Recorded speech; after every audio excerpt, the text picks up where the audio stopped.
السلام علیکم ورحمۃ اللہ وبرکاتہ۔ میں ہوں آپ کا دوست ضیاء اور خوش آمدید کہتا ہوں آپ کو آپ کے اپنے چینل وصال یار پر۔ اللہ کا شکر کہ اللہ کی توفیق سے آقا کریم صلی اللہ تعالی علیہ وآلہ وسلم کی پاک بارگاہ میں خوبصورت نذرانہ عقیدت پیش کرنے کا سلسلہ دن رات جاری و ساری رہتا ہے۔ دوستو، آپ کی محبتوں کا، آپ کی پذیرائی کا بہت شکریہ، چینل کو پسند کرنے کا بہت شکریہ۔ آج تک ایک ملاقات کا سلسلہ جس کو آپ پسند کر رہے ہیں، اور آپ کی ای میلز اور آپ کے کمنٹس میں دیکھتا رہتا ہوں۔ آپ کوشش کر رہے ہیں کہ اور شخصیات کے جن کے آپ نام بھیج رہے ہیں، انشاءاللہ کوشش کی جائے گی کہ ان تمام شخصیات کو اس خوبصورت سلسلے میں شامل کیا جائے۔ آج کا پروگرام تھوڑا مختلف اس حوالے سے کہ آپ جس طرح دیکھ رہے ہیں کہ اس وقت دور حاضر میں ثنا خوانی رسول صلی اللہ علیہ وآلہ وسلم کو کیا جاتا ہے، محافل کا جو ماحول ہے، ان تمام جہتوں پر بات کرنے کے لیے آج ہمارے ساتھ ون اینڈ اونلی موجود ہیں جناب الحاج سید صبیح الدین صبیح رحمانی صاحب۔ السلام علیکم ورحمۃ اللہ وبرکاتہ۔ وعلیکم السلام ورحمۃ اللہ وبرکاتہ۔ آپ کا سر بہت شکریہ کہ آپ نے ٹائم دیا، اور خوش آمدید کہتا ہوں میں آپ کو وصال یار پر۔ بہت شکریہ آپ کی وساطت سے ایک مرتبہ پھر وصال یار پر اپنے محبت کرنے والوں سے مخاطب ہوں۔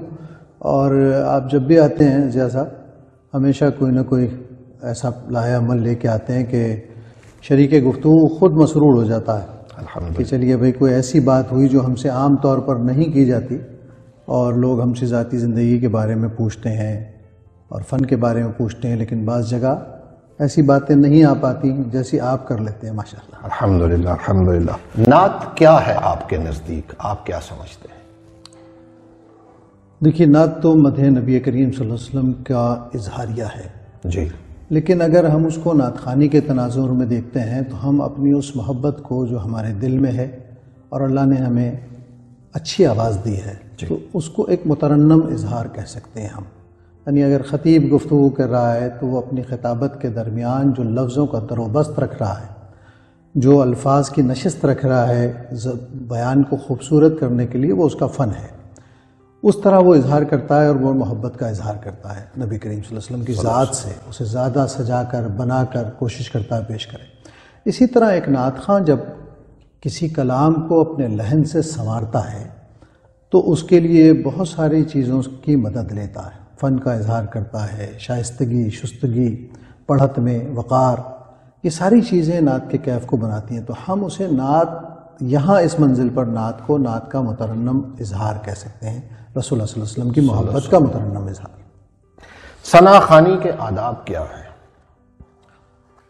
ثنا خوانی کے آداب تو بہت طویل ہو سکتی ہے گفتگو اس پر، لیکن اگر میں اس کو مختصر لفظوں میں عرض کروں تو جو حضور علیہ الصلوۃ والسلام کی بارگاہ میں حاضری کا ادب ہے، جی، جیسا شریعت نے ہمیں دیا ہے، جیسا ہمارے بزرگوں نے ہماری تربیت کرتے ہوئے ہمیں سمجھایا ہے، محفل نعت میں سامع کے آنے کا اور نعت خواں کے بیان کرنے کا، دونوں کا ادب وہی ہے۔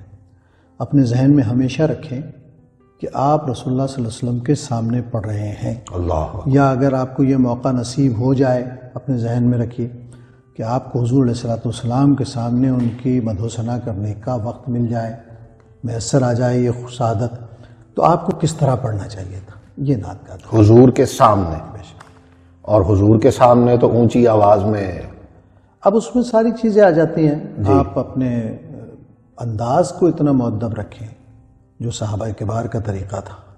بیشتر صحابہ کا بیان یہ ہے کہ ہم رسول اللہ صلی اللہ علیہ وسلم کے چہرے کی طرف دیکھ نہیں پاتے تھے نظر بن کے، تو وہ دیکھ نہ پانا کیا تھا؟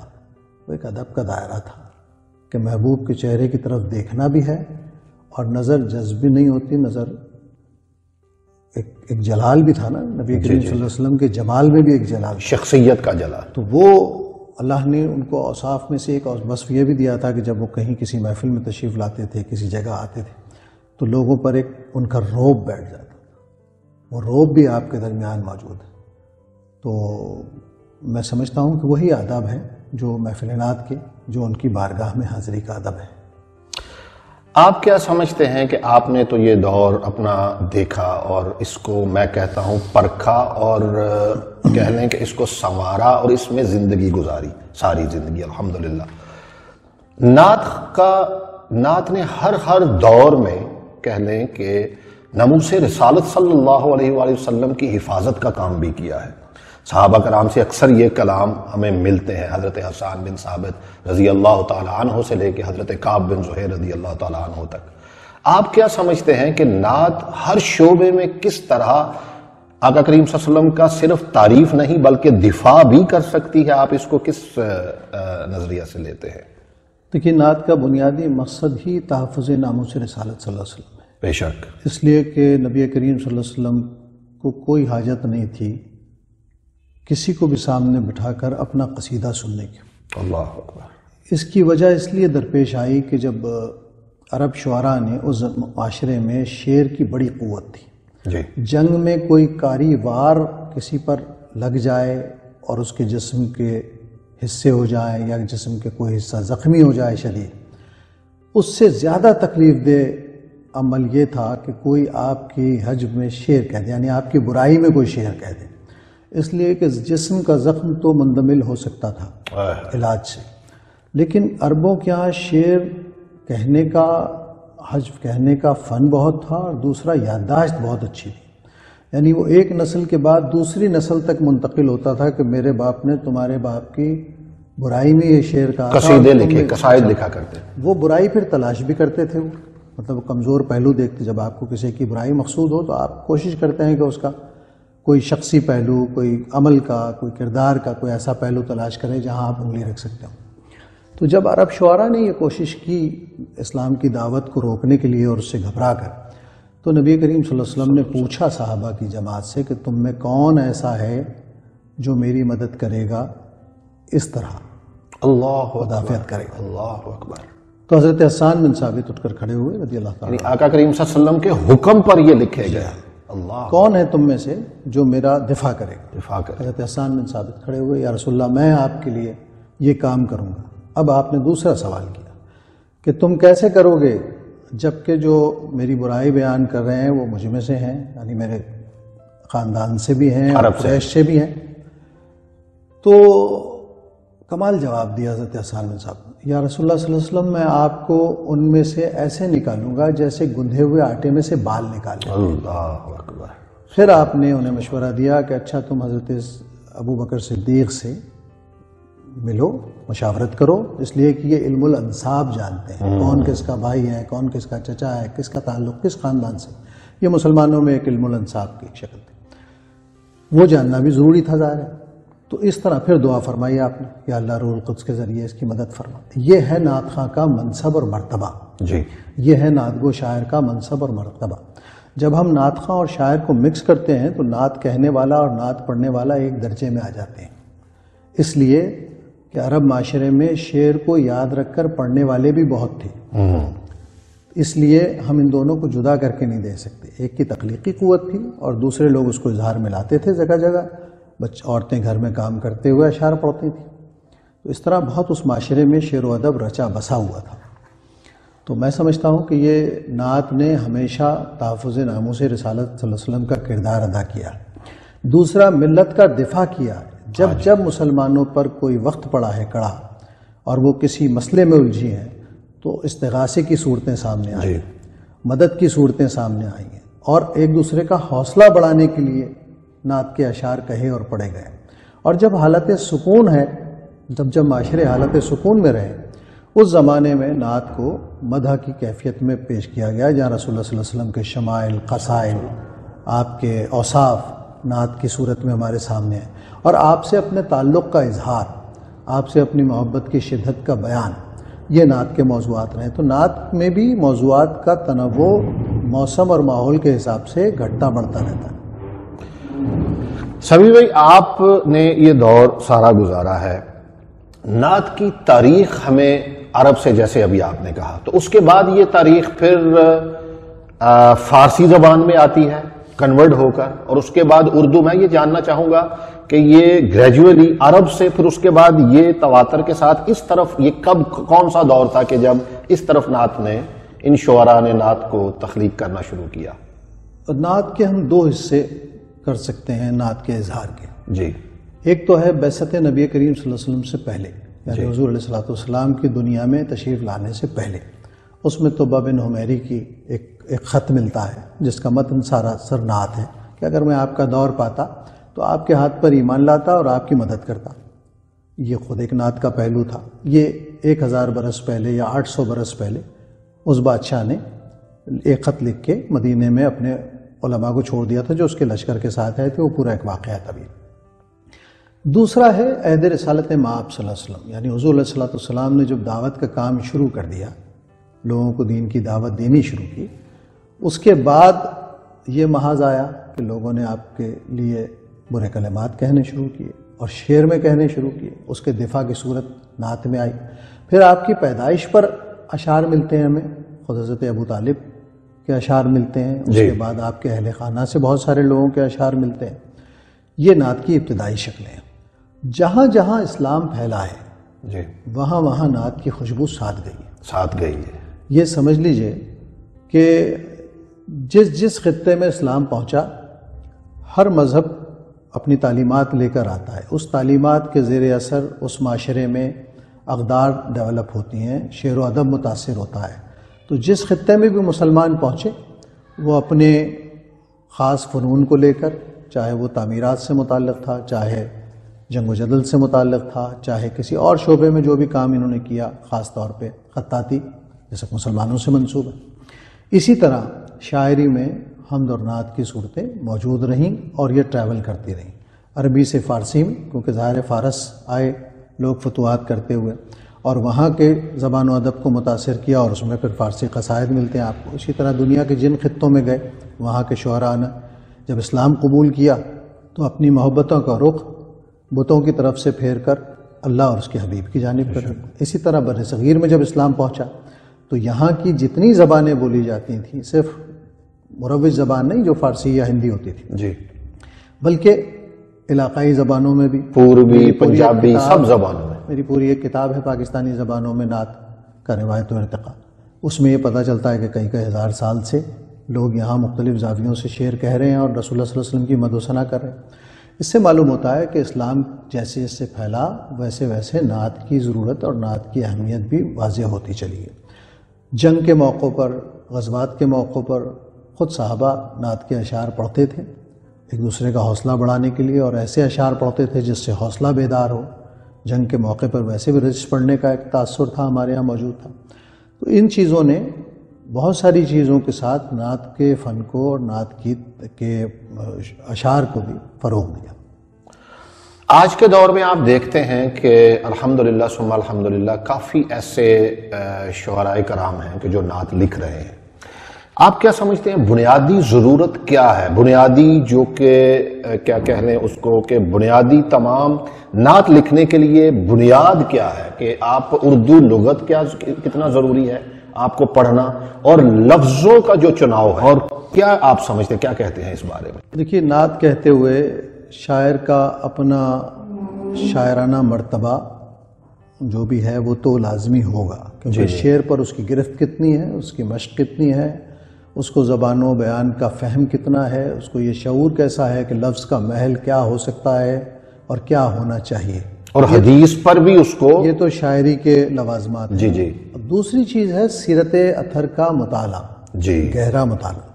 اس کی وجہ ہے کہ نعت بنیادی طور پر نبی کریم صلی اللہ علیہ وسلم کے اوصاف کا بیان ہے. اوصاف سے واقفیت کے لیے آپ کا جب مطالعہ گہرا ہوگا سیرت پاک کا، تو آپ کو پتہ ہوگا رسول اللہ صلی اللہ علیہ وسلم اپنے معاملات میں، مختلف معاملات میں اپنا کردار کیسا رکھا آپ نے. اس روشن کردار کو پینٹ کرنا ہے آپ نے شاعری میں، بیان کرنا ہے شاعری میں. تب ایک شاعر کے لیے، یعنی عام شاعر کے مقابلے میں نعت گو شاعر بہت زیادہ ذمہ داریوں سے نوازا ہے. بالکل اس پر بہت زیادہ ذمہ داری. وہ صرف شعر نہیں کہہ رہا کہ تباً موضوع تباہ ہے، شعر کہہ لیا، دو مصرے مل گئے، اس میں ایک خیال جذب ہو گیا.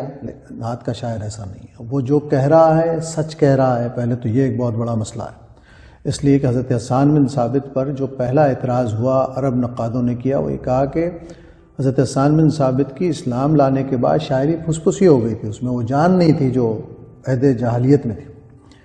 تو اس کا جواب پھر یہ دیا گیا نقادوں کی دوسری جماعت نے کہ بے شک کیونکہ حضرت حسان بن ثابت دور جاہلیت کی شاعری میں وہی غلو روا رکھتے تھے جو عام طور پہ غزلوں میں آج بھی ہوتا ہے ہمارے، کیونکہ شعر میں حسن آتا ہی غلو کی وجہ سے. وہ بات جو نہیں ہے اس کو پینٹ کر کے آپ کو دکھانا ہوتا ہے تاکہ طبیعت میں توجہ محسوس ہو، اس کو کہتے ہیں ڈراماٹائز کرنا. جی جی. لیکن اسلام لانے کے بعد جو بات کہی جائے وہ صداقت پر مبنی ہو، یہ بھی ضروری تھا، اور ادب کا مقام ہو، اور ادب بھی ہو، معنی ہو، ادب بھی اس کے پیش نظر ہو. تو ظاہر ہے کہ ان ساری چیزوں سے بیک وقت نبرد آزما ہونا صاحبان فن کا ہی کام تھا، یا جن پر اللہ فضل کرے. بالکل صحیح. کیا وجہ ہے کہ پہلے لوگ سنجیدہ نعت خوانی سے لطف لیا کرتے تھے اور اب ویسا نہ کلاموں کا انتخاب ویسے رہا، اور اب باڈی لینگویج سے زیادہ کام لیا جاتا ہے؟ یہ ایک لمحہ فکریہ ہے آج کل کی محافل میں، آپ دیکھتے ہیں تو عوام بھی اس کو پسند کرتے ہیں. اس کے بارے میں آپ کیا کہیں گے؟ آپ بڑا پیچیدہ سوال ہے، لیکن بہرحال چونکہ بعض چیزوں کا جواب دینا اور بر وقت جواب دینا مناسب ہوتا ہے، اس لیے اب ہم عمر گزار چکے ہیں اور اس نتیجے پر پہنچے ہیں کہ ہر فن کے لیے ایک تربیت گاہ کی ضرورت ہوتی ہے. جی. نعت خوانی بنیادی طور پر خانقاہی نظام سے نکلی ہوئی چیز ہے. اللہ. کیونکہ جب مولود نامے پڑھے جاتے تھے تو ان کو پڑھنے کے لیے ایک فضا درکار تھی، اور وہ بنیادی طور پر ہماری وہ تہذیبی فضا خانقاہی نظام کی دین ہے. خانقاہوں میں قوالوں کی اور مولود پڑھنے والی جماعتوں کی تربیت ہوتی تھی، ان کے بستے ہوتے تھے باقاعدہ، ڈائریاں جس میں اپنا کلام نوٹ کرتے تھے. جو صاحب مسند ہوتا تھا وہ خود عالم بھی ہوتا تھا اور صوفی بھی ہوتا تھا. یہ تو اب ہمارے یہاں ڈویژن ہو گیا نا کہ صوفی الگ ہو گیا، عالم الگ ہو گیا، اب کس کس سے آدمی نپٹے اور کس کس کو دکھائے. تو وہ جو نظام تھا کہ وہی آدمی مسجد میں امامت کر رہا ہے جو مسند نشین ہے، وہی شہر کے مسائل سن کر فقہی جواب بھی دے رہا ہے کیونکہ وہ عالم دین بھی ہے، اور وہی شعر و ادب کا اچھا ذوق بھی رکھتا ہے. آپ پرانے سارے علماء کو دیکھیں گے ایسا ہی وہ سب شعر کا ذوق رکھتے تھے، اور ان کی بیاضوں میں ان کے غزلیات اور ان کی نعتیں موجود ہیں. ایسا ہی تمام.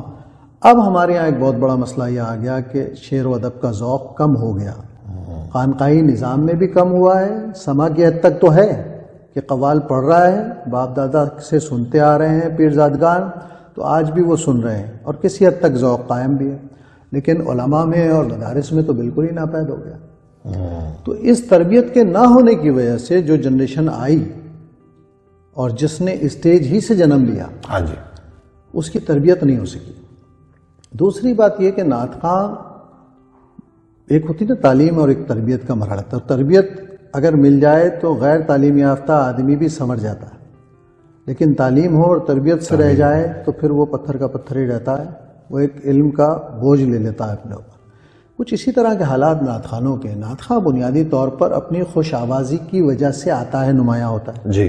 اب ایک ہیرا ہے، اس میں حسن ہے، لیکن اس کو تراشا نہیں گیا ابھی تک. اس کی تراش خراش کون کرے گا؟ جی. وہ سلسلہ جب رک گیا تو پھر ہمارے جو ثناخواں آئے وہ اپنے فن کے اعتبار سے بہت عمدہ تھے، لیکن ان کو یہ پتہ نہیں تھا کہ کلام کا انتخاب کیسے کرنا ہے.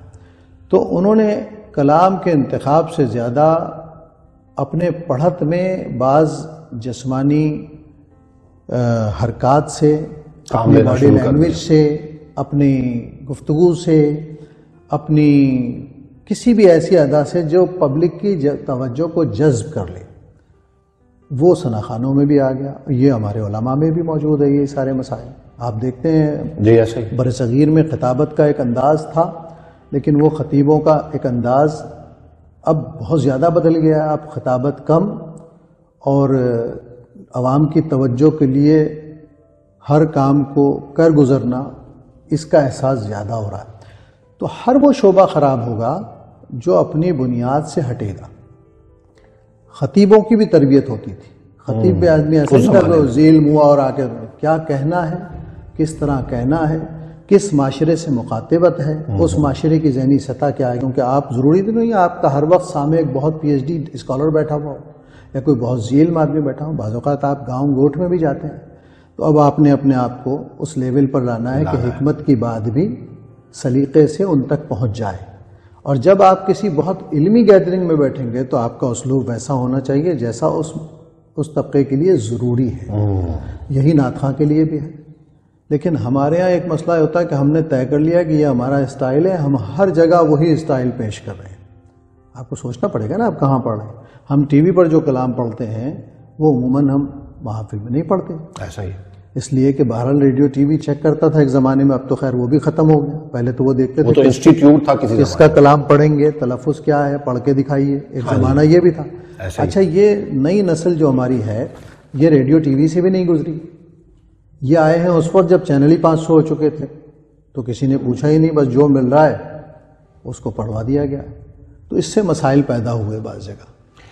سبھی بھائی, نعت کا ذوق تو سبھی کو ہوتا ہے الحمدللہ. ہر ذی شعور مسلمان کو ایک نعت کا ذوق بھی ہے, محبت بھی ہے. نعت کا شعور ہونا کتنا ضروری ہے آج کے دور میں؟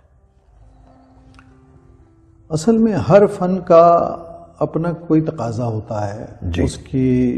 اس کی ایک باؤنڈری ہوتی ہے, کچھ ضابطے ہوتے ہیں. اور ذوق, شعری ذوق تو انسان کو اس کے مزاج کے اعتبار سے آتا ہے. کچھ لوگ موسیقی کو پسند کرتے ہیں, لوگ فنکاروں کو پسند کرتے ہیں, کوئی غزل گائک کو سنتا ہے, کوئی کلاسیکل موسیقی سنتا ہے. یہ سب اس کے اندر ہوتا ہے, اس کی پسند ناپسند. لیکن ایک چیز, شعور کا کیا کام ہے. شاعری میں یہ شعور کہ یہ کلام بہتر ہے اور یہ بہتر نہیں ہے, یہ علم اور مطالعے سے آتا ہے. اب ظاہر ہے جن لوگوں کو علم حاصل کرنے کا ذوق ہے انہیں اچھے اور برے کی پہچان ہوتی ہے. جی. اور پھر اس کے بعد وہ مطالعے کی بنیاد پر یہ طے کرتے ہیں کہ فلاں چیز سے بہتر ہے, فلاں کلام سے بہتر ہے, فلاں شاعر کا اسلوب فلاں شاعر سے بہتر ہے. یہ ہے شعور. ٹھیک ہے. تو ظاہر ہے کہ جو لوگ مطالعہ کریں گے پہلے تو علم حاصل کریں. ہر چیز کے لیے علم معاون ہوتا ہے, مددگار ہوتا ہے, وہ آپ کو راستہ سجھاتا ہے, دکھاتا ہے.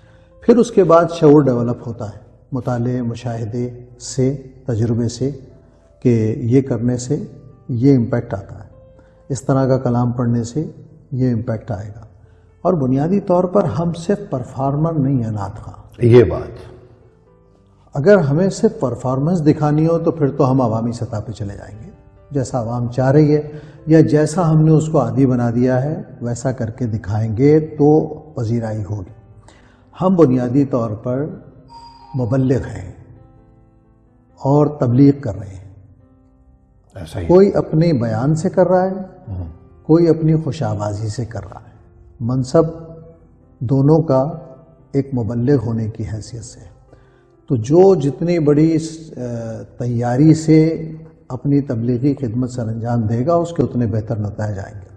تو میں اکثر اپنے, اس سے پہلے بھی بعض انٹرویوز میں کہہ چکا ہوں کہ نعت خوانی ہمارا راستہ ہے, ہماری منزل نہیں ہے.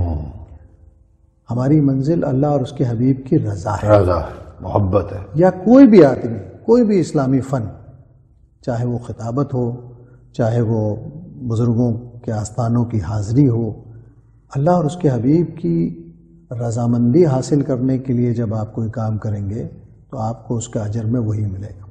اور اس کے مقاصد کچھ اور ہوں گے تو پھر آپ کی ویسے ہی ماحول آپ کو ملے گا اور پذیرائی بھی ملے گی اور آپ اسی غفلت میں ختم ہو جائیں گے.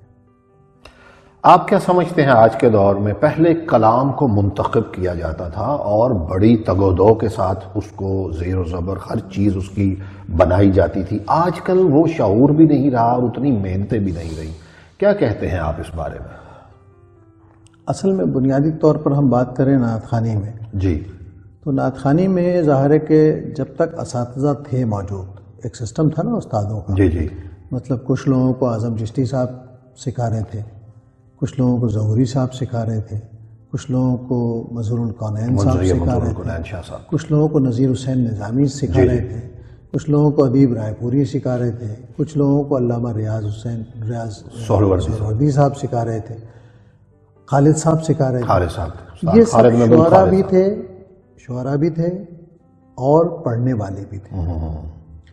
ان کو عوام کی نفسیاتی سطح کا بھی پتہ تھا کہ عوام کس طرح کے کلاموں کو سنتے ہیں, قبول کر لیتے ہیں, اور شعر کب عوامی اجتماعی مزاج کا حصہ بنتا ہے. اس میں عبدالستار نیازی صاحب عبدالستار نیازی صاحب اس طرح مطلب ہر قبیل کا آدمی اس میں موجود ہے جس نے اپنے اپنے وقت میں اپنے اپنے اطراف میں کام کیا. اور آج بھی ہمارے یہاں یہ سسٹم ہے لیکن بہت محدود پیمانے پر ہے، اس لیے کہ اب سارے اچھے پڑھنے والے بہت مصروف ہیں. مصروف اس زمانے میں بھی ہوتے تھے، لیکن اس زمانے میں یہ احساس بہت گہرا تھا کہ مجھے صرف پرفارمنس نہیں دکھانی یا پڑھنا نہیں ہے، مجھے تیاری بھی کرانی ہے لوگوں کی. اب ہمارے یہاں زبیب کے شاگرد ہیں اور خالد حسنین، اللہ غریق کے رحمت کرے، سکھاتے رہے، خالد نے اور بہت سارے لوگوں کو سکھایا.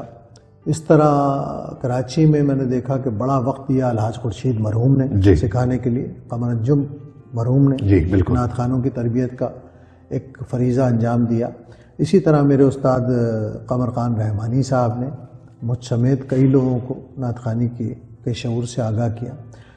تو یہ جو انسٹیٹیوشن ہے نا استاد شاگرد کا، آواز تو آپ لے کر پیدا ہوئے ہیں، اس میں تو کوئی تبدیلی نہیں ہونی. اللہ نے کسی کو بھی خوش آواز بنایا، وہ آ کر اپنا آواز سے توجہ حاصل کر لے گا.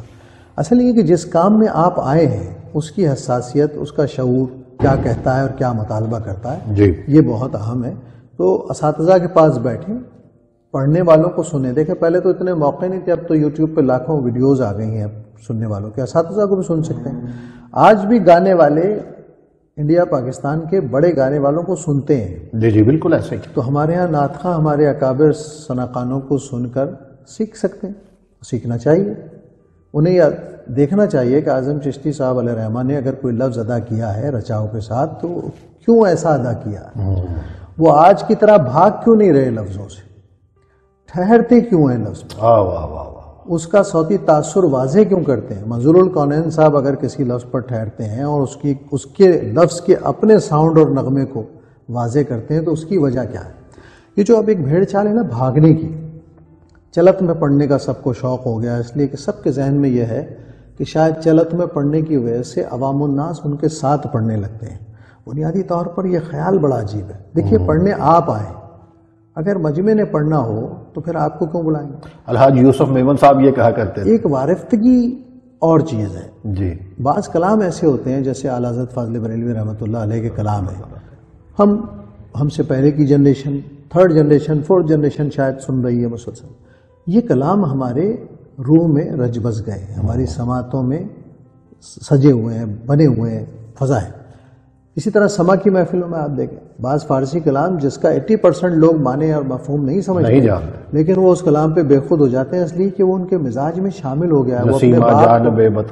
وہ اپنے باپ کو بھی اس پہ وجد میں دیکھتا تھا، اپنے دادا کو بھی اس پر روحانی کیفیت میں دیکھتا تھا، تو وہ شاعری اس کے اندر چلی گئی ہے.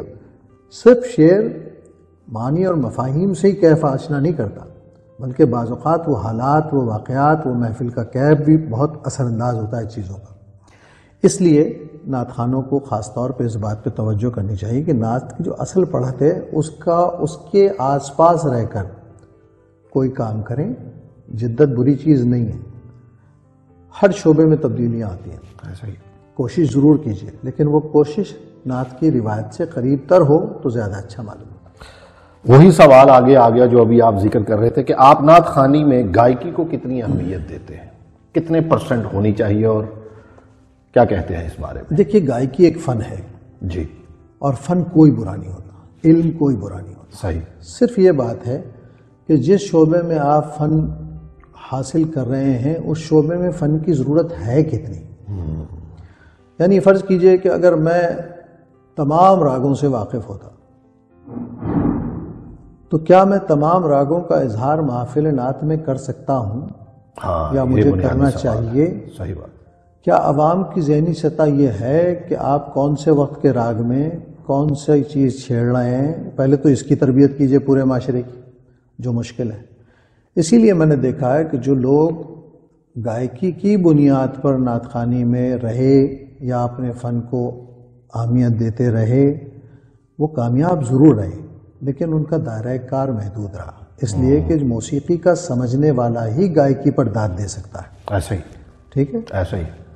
ہمارے یہاں ایک بڑا طبقہ جو ہے وہ گائکی کے رموز سے ناآشنا ہے. اسے بس یہ لگتا ہے کہ اچھا یہ کوئی کام ہوا ہے. وہ کیا کام ہوا ہے؟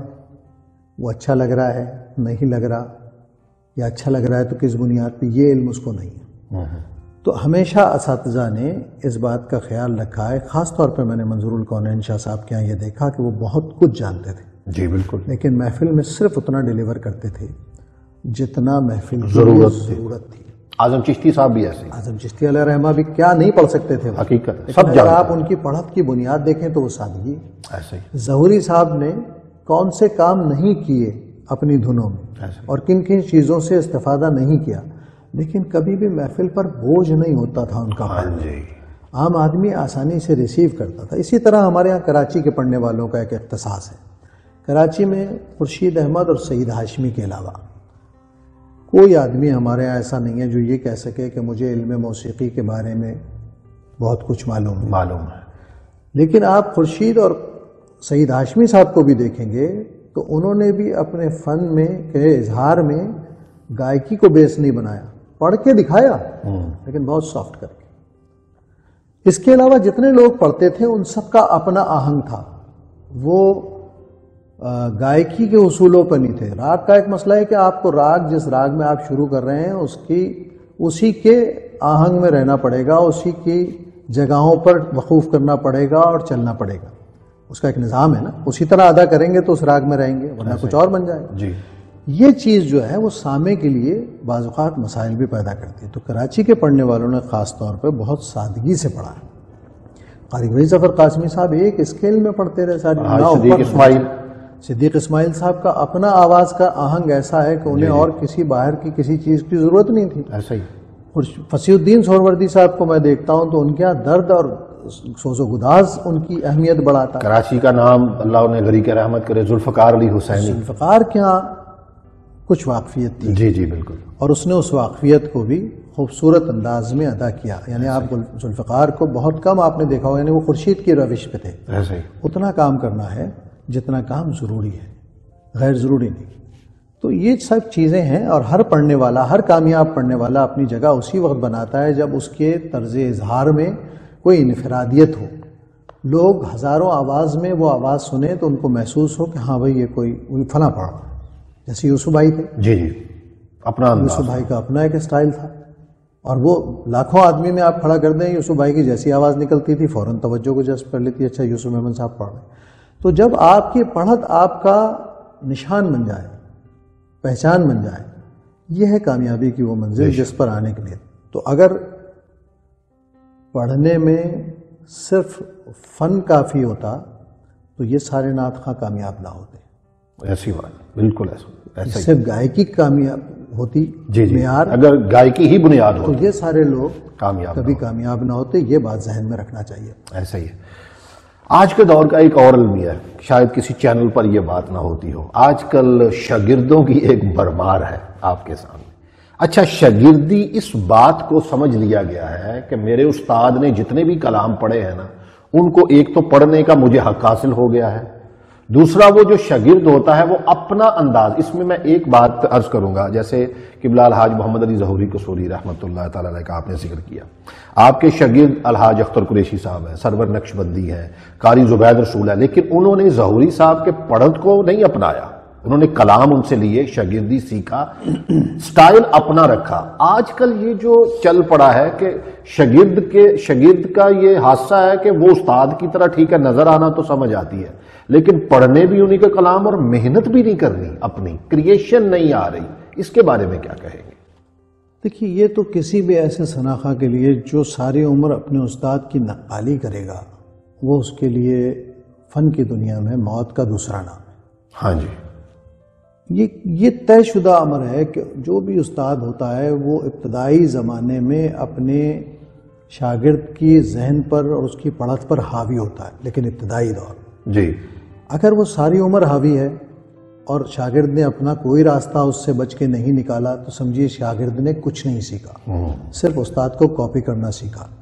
اور یہ المیہ ہمارے ساتھ بہت بڑے پیمانے پہ میں دیکھتا رہا ہوں، 40 برس 45 برس سے دیکھ رہا ہوں نعت خوانی کو پڑھتے ہوئے، کہ جو شاگرد جس استاد سے سیکھ رہے ہیں وہ آج تک، یعنی استاد دنیا سے بھی گزر گئے لیکن وہ آج تک انہی کے رنگ میں، انہی کی جگہ سانس لینا، انہی کے نوٹس لگانا، نتیجہ کہ وہ وہیں کھڑے.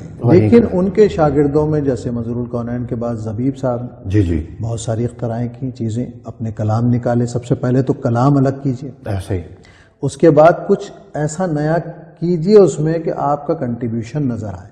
ظہوری صاحب کے آپ نے نام لیے اتنے شاگردوں کے، ان سب نے ماشاءاللہ اپنی اپنی جگہ پہچان بنائی اور اپنے کلام انڈکٹ کیے. ہاں جی. یعنی اگر آج آپ ان میں سے کسی کا بھی نام لیں، کیونکہ دیکھیے یاد رکھیے ساری عمر کی پڑھت کے بعد نا انسان کی پڑھت کی شناخت 3 4 5 کلام بھی بن جائے نا تو یہ بہت بڑی بات ہوتی ہے. ایسا ہی یہ معمولی بات نہیں ہے. بالکل ایسا. کسی کا ایک پڑھا ہوا کلام بھی اگر لوگوں کے حافظے میں محفوظ رہ گیا تو یاد رکھیے کہ وہ اس کی زندگی کے لیے کافی ہے. ایسا ہی سارے کلام نہ کسی شاعر کے مقبول ہوتے ہیں، نہ سارے پڑھے ہوئے کلام کسی نعت خواں کے مقبول ہوتے ہیں. پڑھتے ضرور ہے، ہم میں سے ہر آدمی نے ہزاروں چیزیں پڑھی ہوں گی، لیکن ہماری شناخت کا جو حوالہ بنی ہے وہ چند چیزیں ہوں گی، ایسے ہی 5 7 چیزیں ہوں گی، اور یہ بہت بڑی بات ہے. اور ہم خود اتنے بڑے مسئلے میں آ جاتے ہیں اس کی وجہ سے کہ ہم اپنے بعض اوقات کئی کلام ایک طرح پڑھتے ہیں کیونکہ وہ لوگوں کے حافظے کا حصہ بن چکے ہیں، اور ان کی تسکین کے لیے ہمیں خود بعض اوقات یہ کرنا پڑتا ہے. تو وہ شاگرد جو تخلیقی اعتبار سے اپنا راستہ تلاش کر لیتے ہیں اور اس کے اظہار کو کر کے دکھاتے ہیں وہ کامیاب رہتے ہیں. نعت میں سوز و گداز کن چیزوں سے پیدا ہوتا ہے؟ نعت میں سوز و گداز اپنے اندر گم ہونے سے اور خلوص نیت سے پیدا ہوتا ہے. میں نے کوئی نعت خواں، کوئی دین کے اعتبار سے کسی بھی پرفارمر کو کبھی تنگ دست نہیں دیکھا، چاہے عالم دین ہو، چاہے کوئی نوحہ خواں ہو، چاہے قوال ہو، چاہے نعت خواں ہو. جس نے اللہ کے حبیب کے ذکر کی کوئی خدمت کی، اللہ نے اس کے دامن کو خالی نہیں رکھا. بے شک سب اپنے معاصرین سے، اپنے معاشرے میں اللہ کے کرم سے بہت بہتر حالتوں میں. جی. لیکن وہ چاہتے ہیں جو چیز قبولیت کا نشان بنتی ہے، وہ چاہتے ہیں آپ سے اخلاص. اللہ سب کچھ دے گا، اللہ سب کچھ دیتا ہے، اللہ نے سب کچھ دیا ہے، لیکن ایک ہوتا ہے دنیا کی نعمتوں کو حاصل کر لینا، اور دوسرا ہوتا ہے دنیا کی جو نعمتیں آپ کو حاصل ہو گئی ہیں اس میں برکت کا پیدا ہو جانا. میرے پاس اگر بہت کم ہے دوسرے کے مقابلے میں، لیکن اس میں برکت، اللہ نے اس میں برکت رکھ دیا تو میرے لیے آسان. مجھے وہ اپنے چند لاکھ ہی بہت ہے. یعنی لاکھ کا 2 لاکھ ہونا برکت نہیں ہے. اللہ اکبر. اللہ 1 لاکھ میں آپ کے قلب کا مطمئن ہونا برکت ہے. سبحان اللہ سبحان اللہ. تو جس وقت آپ برکت سے بھر جائیں گے نا تو اب آپ کو اندر باہر کا کوئی مسئلہ نہیں، راضی بالرضا رہنا شروع کر. جو ہے اللہ نے کہا بھائی ہزاروں سے بہتر بھی تو ہو نا، یہ کیوں نہیں سوچتے؟ ایسے ہی پہلے تو یہ اس بات پر فخر کرو کہ اللہ نے تمہیں اس کام کے لیے منتخب کر لیا. اللہ معمولی کام. صحیح بات. پھر دوسرا یہ کہ تمہاری مالی حیثیت کو بھی، تمہاری معاشرے میں عزت تکریم، کون سی نعمت اللہ نے دی. دنیا میں ہم کہیں جاتے ہیں لوگ ہم سے آ کے ملتے ہیں. دیکھیے ایک ایئرپورٹ پر مجھے اس بات کا احساس ہوا کہ ایک بہت بڑے آرٹسٹ، مجھ سے بہت بڑے آرٹسٹ کہیں موجود تھے ایئرپورٹ پر، اور یہ زیورخ ایئرپورٹ تھا غالباً، اور وہاں کچھ ظاہر ہے کہ ٹریول کرتے ہیں تو پاکستان کے بھی بہت سارے لوگ کرتے ہیں. تو ایک صاحب دوڑتے ہوئے گئے، ان صاحب کے ساتھ ہاتھ ملایا اور ان کے ساتھ ایک تصویر بنائی. اس کے بعد ان کی نظر پڑی مجھ پر، مجھ سے آتے ہی وہ گلے مل گئے، یعنی بغیر کسی روک ٹوک کے سیدھے آ کے گلے لگا لیا. اپنا پن اتنا تھا. اور اس کے بعد جس طرح ہمارا مذہبی طبقے سے محبت کا اظہار کرتے ہیں وہ کیا لوگوں نے، انہوں صاحب نے. میں نے یہ فرق محسوس کیا کہ وہ چونکہ ایک آرٹسٹ تھے، اللہ نے انہیں عزت دی تھی، تو لیکن ایک ہوتی ہے شہرت اور ایک چیز ہوتی ہے عزت. جی. جب دلوں میں احترام پیدا ہوتا ہے نا، وہ اللہ اور اس کے حبیب کے ذکر کے صدقے ہوتا ہے. بے شک. باقی آپ آرٹسٹ ہیں، بڑے شاعر ہیں، جو بھی سب بہت اچھی بات ہے، لیکن شہرت کا روب اور عزت اور محبت کا تعلق الگ ہوتا ہے بالکل. تو یہ آپ، اللہ نے آپ کو یہ دیا ہوا ہے، آپ اس کے شکر گزار بھی ہوں اور اخلاص بھی پیدا کریں. آپ نے کن کن شعراء کا نعتیہ کلام زیادہ پڑھا ہے اور ان کو پڑھنے کی کیا وجوہات تھی؟ دیکھیے جب میں نے ابتدا کی تو اس زمانے میں نے، ظاہر ہے کہ ہم سب کی خوش نصیبی ہے کہ ہم سب کے گھروں میں جو میلاد شریف ہوتے رہے ہیں نا، اس میں اکبر وارثی علیہ رحمہ کا کلام، مولانا احمد رضا خان صاحب فضل بریلوی کا کلام، حسن رضا خان صاحب، یہ تو ہر کسی کے ٹپس پر ہوتے ہیں. اور آج ہمارے بہت بڑے بڑے شعراء بھی ایسے ہیں جو نعت خواں تھے ایک زمانے میں جی، اور وہ ان سب کے کلام پڑھتے تھے. لیکن جب آدمی تھوڑا سا بڑا ہوتا ہے، اپنے معاشرے میں دیگر آوازوں کو دیکھتا ہے اپنے اطراف میں، تو معاصر شعراء کی شاعری سے ہمیشہ لوگ متاثر ہوتے ہیں. میں نے بھی اپنے زمانے میں ادیب صاحب کا کلام ادیب پڑھا، رائے پوری، خالد صاحب کا کلام پڑھا، قمر انجم صاحب کا بھی ایک آدھ کلام پڑھا. اس کے علاوہ حفیظ طیب علیہ رحمہ کا کلام پڑھا، ڈاکٹر ریاض مجید صاحب کا کلام پڑھا، کیونکہ میں کلام کے انتخاب میں تھوڑا چوزی ہوں. قمر وارثی صاحب کے بڑے پیچیدہ اور مشکل کلام پڑھے میں نے، کیونکہ مجھے عوام کی سماعت سے زیادہ اپنی پڑھت پہ اعتبار تھا، اور میں نے اس کا تجربہ کیا. شروع میں لوگ ذرا کم سنتے تھے اور یہ کہتے تھے کہ یار سبھی بھائی پڑھتے تو ہیں لیکن بہت مشکل پڑھتے ہیں، سمجھ میں نہیں آتا. لیکن ایک وقت آیا کہ وہ مجھ سے ان مشکل نعتوں کی فرمائش کرنے لگے. ذوق بننا شروع اے مدینے کی زمین. ظاہر ہے کہ جس چیز کو آپ مارکیٹ میں پیش کریں گے نا، متواتر پروڈکٹ آ رہی ہے مارکیٹ میں، تو لوگوں میں اس کی ایک پہچان ہو جاتی ہے. میں یو کے کی ایک محفل میں تھا، تو مجھ سے پہلے ہمارے بہت سارے معروف نعت خوانوں نے پڑھا اور بہت طوفان ڈالا، جو ظاہر ہے کہ روٹین ہے، لوگ پسند کرتے ہیں، مسلسل جاتے ہیں. آخر میں میرا نمبر آیا اپنی عمر کی وجہ سے اور یہ سفید ہونے کی وجہ سے، اور اس وقت بھی بہت تنگ رہ گیا تھا. شاید میں نے 20 منٹ پڑھا ہوگا. لیکن یہ بات میں اپنے لیے اپنی وجہ سے نہیں بلکہ اس بات کو بتا رہا ہوں کہ آج بھی لوگوں میں پیاس ہے. اس 20 منٹ میں میرے ساتھ جو حسن سلوک تھا وہ ان نعت خوانوں کی بنسبت زیادہ تھا. اس کی وجہ کیا تھی؟ لوگ ترسے ہوئے. میرا پڑھنا اچھا نہیں تھا، میرا پڑھنا تو ویسے ہی جیسے میں پڑھتا ہوں، لیکن لوگ ترسے ہوئے ہیں. لوگ کہتے ہیں یار اب ہمیں ملتا نہیں ہے، پیاس ہے، ہمیں ملتا کوئی نہیں. پیاس سے تو لوگ سننا چاہتے ہیں، لیکن مسئلہ یہ ہے کہ ہماری جو پرانی جنریشن تھی، مطلب اب میرا خیال ہے کہ شاید کراچی میں فصیح الدین سہروردی صاحب کے اور میرے علاوہ صدیق بھائی کے علاوہ شاید اب کوئی ایسا نہیں ہے جو اس طرح پڑھ رہا ہو. آئے ہیں نئے لڑکے، سید خالد حسین ہے جو پڑھے آپ کے، یا پھر نئے بچے جو آئے ہیں ماشاءاللہ. یہ بھی بہت، میں اپنی ایج گروپ کے لوگوں کی بات کر رہا ہوں کہ اب ان لوگوں میں یہ لوگ رہ گئے ہیں، اور جو دنیا بھر میں ٹریول بھی کرتے ہیں، تو بڑا لوگوں میں ایک پیاس ہے. اور مجھے اس کا احساس ہے کہ لوگ آج بھی اچھی نعت خوانی کو، اچھے کلام کو پسند کرتے ہیں. وہ کہتے ہیں ہم بچوں کے ساتھ آتے ہیں، ہمیں جواب دینا مشکل ہو جاتا ہے بعض چیزوں. کچھ وہ یہ بھی ہے نا لمحہ فکریہ کہ اب وہ کچھ سٹیجز پر ان کی وہ پیاس بجھتی نہیں ہے. یوٹیوب پر وہ دیکھتے ہیں تو خدا معاف کرے، اللہ معاف کرے، پتہ نہیں یہ جملہ کیسے ہضم کر پائیں لوگ، کہ وہ کہتے ہیں بیٹا، مطلب ویڈیو بند کر دیتے ہیں کہ بیٹا یہ جو ہو رہا ہے یہ ثنا خوانی نہیں ہے. تو کچھ اس طرح بھی اصل میں اس کو صرف ثنا خوانی تک محدود کرنا مناسب نہیں ہے. ثنا خوانی میں بھی بہت سارے مسائل ہیں، لیکن اب مذہبی پرفارمر تھوڑی دیر تھوڑی دیر سمجھ لیتے ہیں. جی کوئی مناسب لفظ نہیں ہے، لیکن بہرحال ہم جب پرفارمر بن جاتے ہیں نا، مبلغ یا معلم سے زیادہ پرفارمر بن جاتے ہیں جی، تو پھر ہماری حرکات و سکنات میں ایکٹنگ آ جاتی ہے. ایسی بات. اور اس اداکاری کا نتیجہ یہ چلتا ہے کہ لوگ اسے تفریحاً دیکھتے تو ہیں، تھوڑی دیر کے لیے اپنا شوق پورا کر لیتے ہیں. تو میں نے یہ محسوس کیا ہے کہ دینی اجتماعات میں آنے والے آتے ہیں، ذوق شوق سے آتے ہیں کیونکہ دین کا تقاضا بھی ہے، محبت بھی ہے، لیکن معاشرے پر اس کا اثر نظر نہیں آ رہا. یعنی جس معاشرے میں کثرت سے لوگ نماز بھی پڑھتے ہوں، جس معاشرے میں کثرت سے محافل بھی ہوتی ہوں دینی، کہیں درس قرآن ہو رہا ہے، کہیں میلاد ہو رہا ہے، کہیں تقاریر ہو رہی ہیں، اور اب معاشرے میں کیا، اب یوٹیوب پر جہاں چلے جائیں آپ، فیس بک کو تھوڑی دیر اسکرول کریں تو 20 مذہبی چیزیں اس میں نظر آتی ہیں.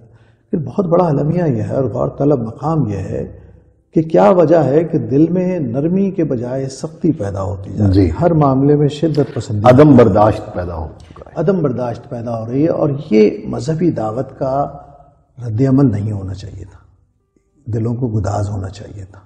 ایسے ہی. اور ہم نے جن بزرگوں کے سامنے پڑھا یا جن بزرگوں کی محافل میں پڑھا ہے کہ ہم ابھی درود شروع کرتے تھے اور لوگوں کی پلکیں بھیگ جاتی تھیں، اور اب ساری محفل ہو جاتی ہے اور لوگ اس کیفیت سے نہیں گزرتے. یہ ہمارے لیے بھی سوچنے کا مقام ہے. اسی سے ریلیٹڈ سبھی بھائی، ایک علماء جو آج کل نعت خوانی کی محافل کے ماحول اور نعت خوانوں کے رویوں پر ہمیشہ اکثر آپ نے دیکھا ناراض رہتے ہیں اس کی کیا وجوہات ہیں اور آپ ان کو کیسے دیکھتے ہیں کہ کیا ہونا چاہیے؟ دیکھیے، میں سمجھتا ہوں کہ علماء اس میں حق بجانب ہیں، لیکن تھوڑا لیٹ ہو گئے۔ میں نے یہ بات بہت بڑے مفتی صاحب تھے، ایک دفعہ میرے ساتھ چینل پر تھے کہیں، میں نے ان سے کہا تھا قبلہ جب زخم لگتا ہے نا تو فوری طور پر اس کی بینڈیج کرتے ہیں، اس کی دیکھ بھال کرتے ہیں، اور اگر ایسا نہ ہو اور زخم خراب ہونا شروع ہو جائے اور اس کے بعد آپ اس کی دیکھ ریکھ شروع کریں تو نتائج ویسے نہیں آتے جیسے آنے چاہیے تھے۔ تو ہم نے اس طرف آنے میں کچھ دیر کر دی، اور اس کا نتیجہ یہ ہوا کہ صرف ایک اسٹیج پہ نہیں بلکہ اب ہمارے ہر اسٹیج پر ایک ایسی بھیانک شکل ہے ہاں جی اسٹیجوں پر ہمارے، جو نعت خوانوں میں بھی، علماء میں بھی، اور دیگر بزرگ شخصیات کے پرفارمنس میں بھی، گفتگو میں بھی، جو ہمارے علمی افلاس کا، ہماری بد تہذیبیوں کا، ہماری بے تمیزیوں کا آئینہ بن کر ہمارے سامنے ہے۔ اللہ، اور یہ بہت تکلیف دہ مرحلہ ہے۔ علماء جو بات کہہ رہے ہیں اس میں سے اکثر باتیں ٹھیک ہیں، لیکن اس میں سے جتنی باتیں کہی جا رہی ہیں اس میں ہمدردی اور اصلاح کی کوشش نہیں ہے، غصے کا اظہار ہے۔ آپ اپنی اولاد کو بھی جب کوئی بات غصے سے کرتے ہیں نا تو اولاد بھی سامنے ایک مزاج رکھنے والی شخصیت کا نام ہے، وہ فوراً طے کر لیتا ہے کہ تو ان کا تو یہی کام ہے۔ اس کثرت سے سب نے ایک ساتھ گفتگو شروع کی ہے کہ بجائے اس کا اچھا رد عمل ہونے کے یا غور کرنے کے، فکر کرنے کے، اس کے الٹے نتائج نکل رہے ہیں۔ دو طبقے ہو گئے، ایک طبقہ جو اس طبقے کو پسند کرتا ہے یا سنتا ہے، یا اس کو یہ احساس ہو رہا ہے کہ آپ اس سننے والے کو، سنانے والے کو ہٹ کر کے ہمیں سنا رہے ہیں۔ ایسا ہی ہے۔ دیکھیے، اصلاح بہت اہم کام ہے۔ اس کے لیے ایک تو کسی کو اپنے قریب لانے کی کوشش کیجیے۔ جب وہ پیار سے آپ کے قریب ہوگا، آپ اسے پیار دیں گے تو وہ آپ کی بات بھی سنے گا۔ کسی کو بھی آپ آ کر اسٹیج پہ لتاڑیں گے تو بعض اوقات ایک ایسا ہوتا ہے کہ کوئی بڑا آدمی کسی چھوٹے آدمی کو لتاڑ دے تو شاید کوئی واقعہ نہ بنے، لیکن اس بڑے آدمی کو کوئی چھوٹا آدمی اسٹیج پہ لتاڑ دے، رپلائی کر دے اس طرح کی، تو ایسے حالات پیدا نہ کیجیے اور اصلاح کا ایسا انداز نہ رکھیے کہ خدا نخواستہ ہمارے اسٹیجوں پر اس سے زیادہ بدتمیزیوں کا ماحول بن جائے۔ اور جب ایک سب کے سب مل کر ایک بات کہنے لگیں تو سب کے سب مل کر ایک بات بلا کیوں نہیں لیتے سب کو؟ بھئی آپ جس طبقے سے مخاطب ہیں وہ بھی تو آپ کا ہی طبقہ ہے نا، آپ کے درمیان ہی ہیں، آپ بھی پیار کرتے ہیں ان سے، وہ بھی آپ کے قریب ہیں، آپ بھی بلا لیجیے۔ اور یہاں میں ایک مشورہ یہ بھی دوں گا کہ پھر اپنے ان علماء کو بھی ذرا بلا لیجیے جن کی خطابت اسٹیج پر مایوس کر رہی ہے۔ تمام تر علم و فضل کے باوجود انداز خطابت اس سطح تک آ جائے کہ وہ بعض طبقوں کے لیے ناقابل قبول ہو کر رہ جائے تو دعوت کا کام متاثر ہوتا ہے۔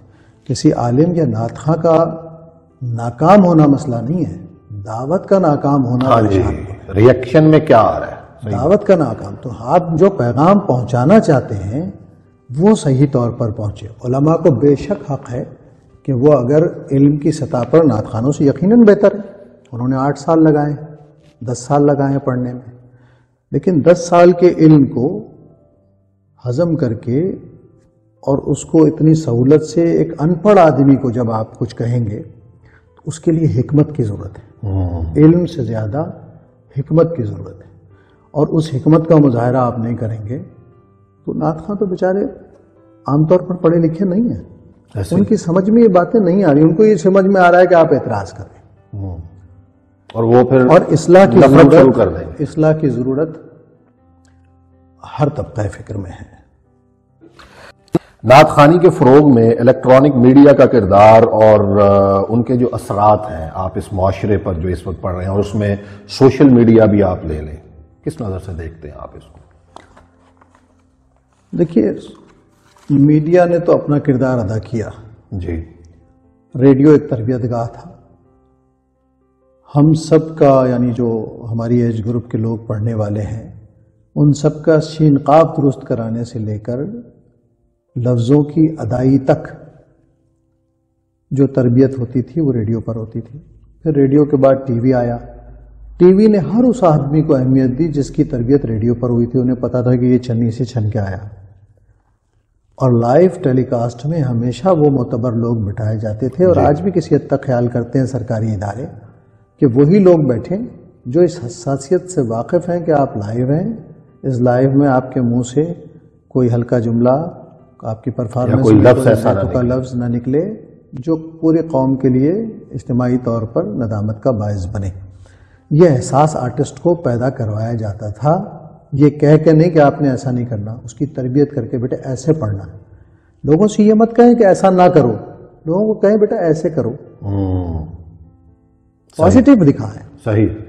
علماء سے بھی میں یہ کہتا ہوں کہ ایک دن محفل رکھ لیں، ثنا خانوں کو بلائیں، اپنے سامنے سنیں، اصلاح کی ضرورت ہے بتا دیں بیٹا یہ شعر مت پڑھو، یہ کلام. اب آپ یہ ڈکٹیٹ کریں گے کس کا کلام پڑھو کس کا نہ پڑھو. ہاں یہ تو پھر کوئی نہیں مانے گا آپ کی بات. ضروری نہیں ہے کہ صدیوں کی صدیاں اور نسلوں کی نسلیں کسی ایک دو شاعر کا کلام پڑھتے رہے. امت میں ایک دو شاعر نہیں گزرے، ایسے ہی امت میں لاکھوں شعراء گزرے ہیں، اور بڑے بڑے صرف اردو کے نہیں گزرے، ہر زبان ہر تو اس بات پر انفسائز کرنے سے زیادہ بہتر یہ ہے کہ آپ کہیں کہ مناسب شعراء کا کلام پڑھو. اور جب آپ خود درمیان میں بیٹھ کر سنیں گے، محبت دیں گے، توجہ سے سنیں گے.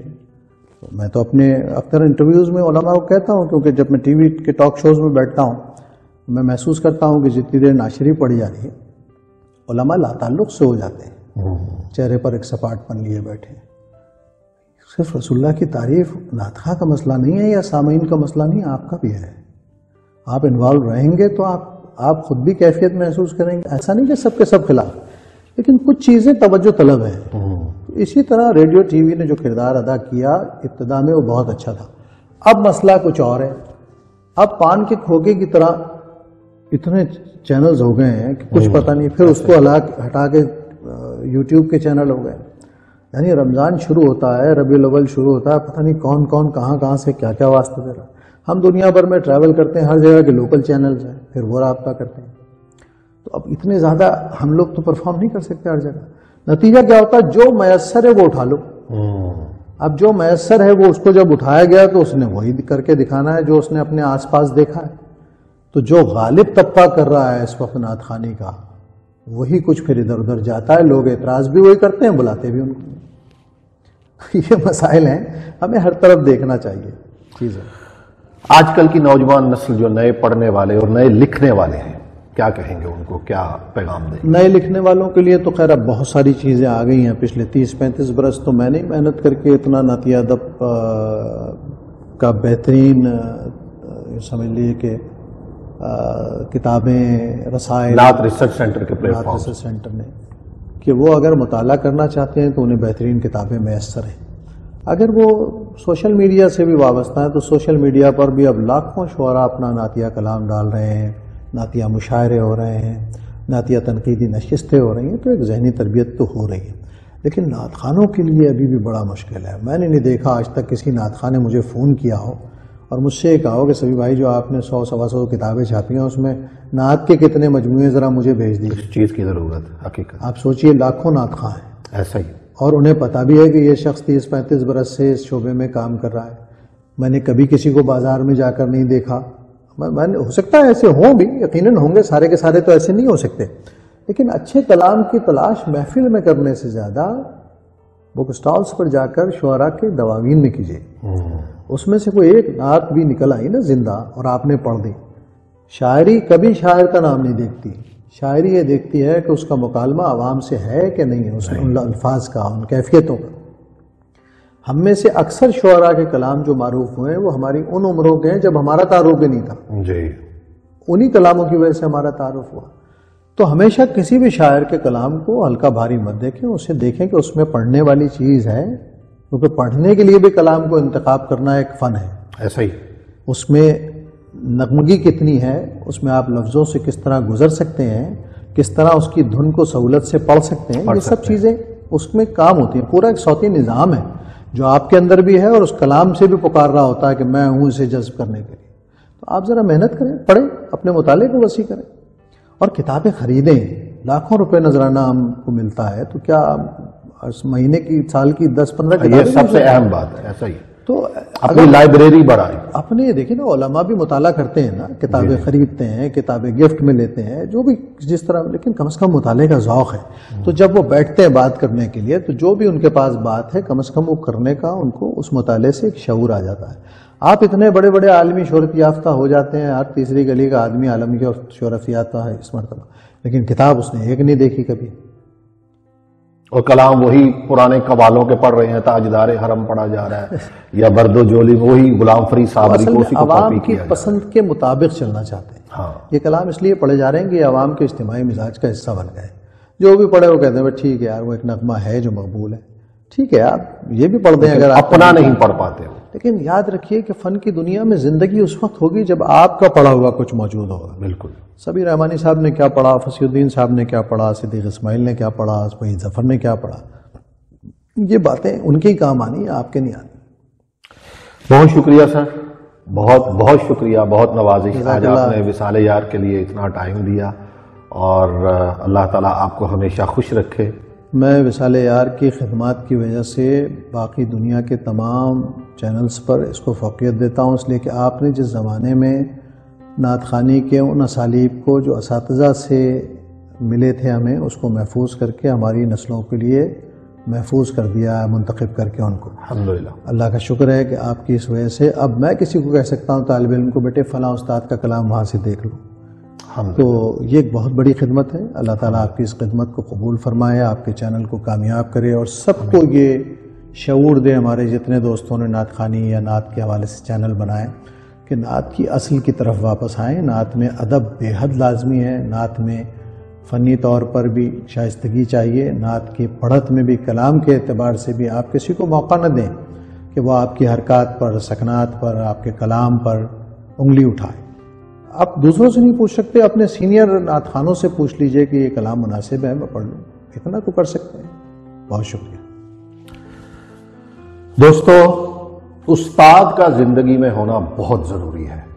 ہمارے پنجابی میں کہاوت ہے، جب کسی کو دیکھتے ہیں تو کہتے ہیں یہ بے استادہ ہے، اس کی حرکات، اس کی سکنات سے پتہ چلتا ہے۔ نعت خوانی ایک مقدس فریضہ، اللہ اور اللہ کے رسول کی محبت دلوں کو جوڑنے کا ذریعہ بنتی ہے۔ اس میں استاد کا نہ ہونا بہت ہی بڑے خطرے کی علامت ہے۔ ایسا نہیں ہے کہ استاد موجود نہیں ہے۔ اپنے ارد گرد نظر کیجئے، اپنے شہر کی طرف نظر کیجئے۔ آج کل تو سوشل میڈیا کا دور ہے، ٹپس پر تمام چیزیں آپ کو میسر ہیں۔ آپ کو ان تک پہنچنے کی ضرورت ہے، سیکھنے کی ضرورت ہے۔ جب آپ سیکھ کر سٹیج پر اپنا کلام، اپنی خدمت، اپنی محبت پیش کریں گے تو اللہ اور اللہ کا رسول خود بخود عوام کے دلوں سے، عوام کی زبانوں سے آپ کے لیے تعریفی جملے اور واہ واہ نکلوانا شروع کر دے گا۔ اپنے دوست، اپنے فقیر ضیاء کو اجازت دیجیے، جلد ملتے ہیں ایک اور خوبصورت پروگرام کے ساتھ، تب تک السلام علیکم ورحمۃ اللہ وبرکاتہ۔